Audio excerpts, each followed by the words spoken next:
How's it going, guys, and welcome back to the channel. Goji Boy here. Today I have a review of the Figma Samus Aran from Metroid Dread. Let's begin. And here we have Samus Metroid Dread version. We're gonna do a quick rotation of this figure, and honestly, this is one of my favorite figures having been released in 2023 and to this day that I own. The sculpt, articulation, paintwork on it is insanely good. This figure just works. It's made for photography. Like, it is amazing. The way the light just reflects off it and it just shines right off. Forget it. Like, I adore this figure. The greens on it, neon popping out, all throughout those little segments. And the blues and the detail work with those blue areas just looking like muscle tissue. Oh my god. Right out the game. So, articulation. She can move her neck upwards about that much, down that much. And just like the Metroid 3 version, if you pop off her head, the neck is a little piece that works as a sleeve that goes right over that and ports right in. But I will say that unlike the Metroid 3 version, this one actually seems to stay in place a bit more. It doesn't, you can't really tell that it's a floating piece, really. The other one I just felt was way too loose and was just like bouncing around when you moved your head, and this one is awesome. It works. Look at that. Works. So, full coverage right there. Arms can T-pose just fine right there. She has a bicep swivel, double jointed elbows, and her hands are on those Figma pegs, so boom. Her shoulders are incredible. So the shoulders themselves, as you can see, they rotate all around, full coverage, unlike the previous release. So backside right here, you're gonna see it has a port to the arm, and the other end piece of it is going to be a ball peg into the actual shoulders right here, which is what allows for all that coverage instead of simply going up and down. And in combination with the butterfly joints, which just insane, look at that. They have hella reach. She can actually cross her arms this time around easily without it looking weird. So it's all there. Her right arm is the same, double jointed for the arm cannon itself, but that's pretty much it for this side. She can bend backwards about that much, not very far, but forwards significantly. So very deep coverage. She does have rotation right here on the upper portion, as well as the bottom portion of her body. You can't really see it, but it does move together to get that full scope right there.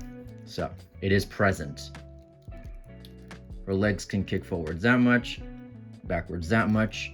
She can do the splits a bit more than the Prime 3, which is nice. There is no thigh cut, but there is a cut above the knee to replace that. So it is right here. Double jointed knees. Very nice rotation at the ankles and side to side movement. Toe hinge.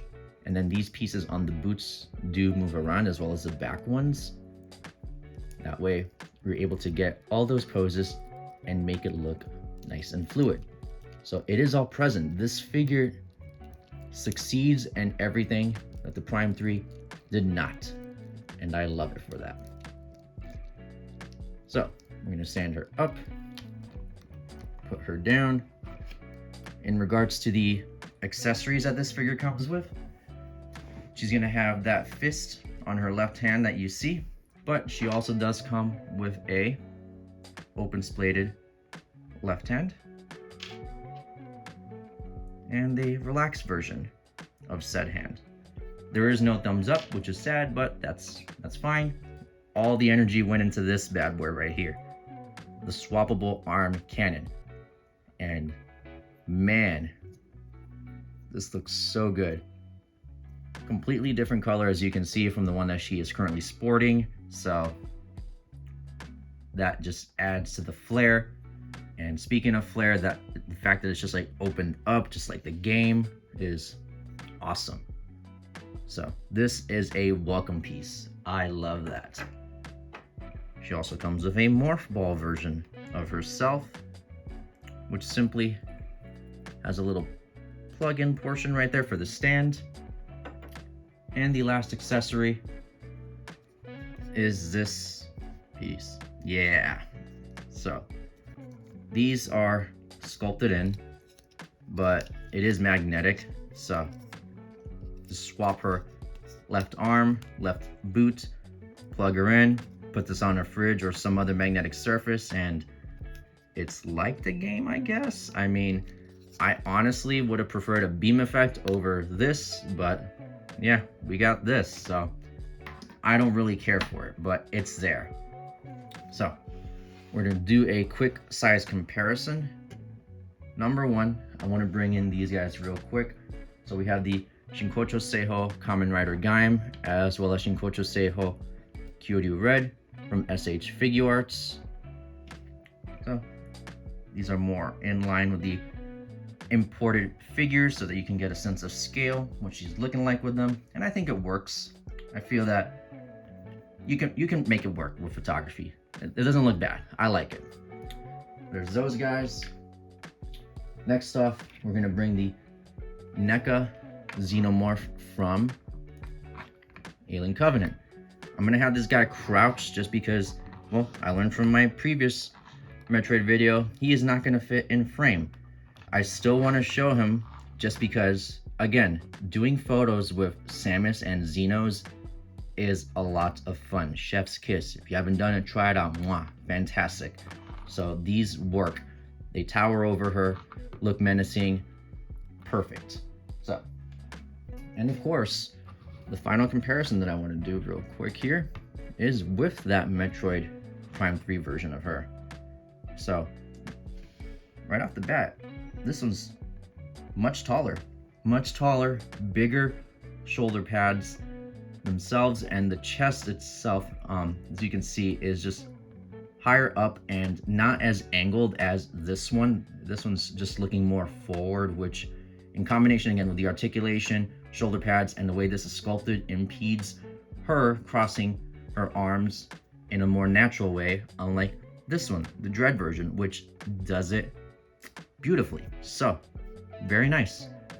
And just the overall sleekness of this one, I love it. Here's a little side view. Arm cannons, back sides. So yeah, we're gonna have her here. And let's wrap it up. The Metroid Dread version of Samus is incredible. When I got this figure at the beginning of 2023, I was half expecting it to be kind of wonky in a sense, like the Metroid Prime 3 version of it.